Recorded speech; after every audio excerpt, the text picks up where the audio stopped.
tuwing pagbubukas ng klase ngayong taon, sinisiguro ng kapulisan ng Police Regional Office 6 ang kaligtasan ng mga mag-aaral, guro at mga magulang upang ito'y tiyaking maayos ang daloy ng pagbabalik ng mga estudyante sa kanilang paaralan.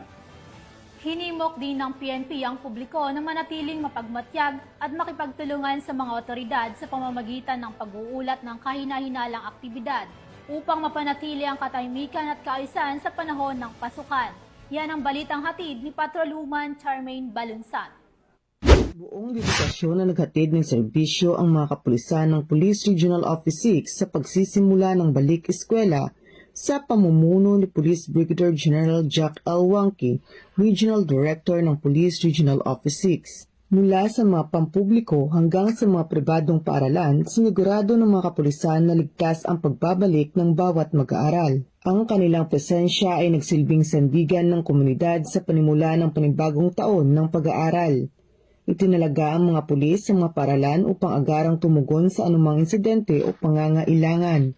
Hindi lamang sila nakabantay, nakahanda rin sila na umalalay at magsilbing katuwang ng mga guro at magulang sa pangangalaga sa mga estudyante. Ang hakbang na ito ay bahagi ng mas malawak na pangako ng pambansang pulisya na tiyakin ang kaligtasan ng bawat Pilipino, lalo na ang mga kabataang muling bumabalik sa paaralan upang mangarap at matuto. Patuloy ang malasakit at paghahatid ng serbisyo ng ating kapulisan upang mapanatili ang isang bansang ligtas para sa bawat Pilipino.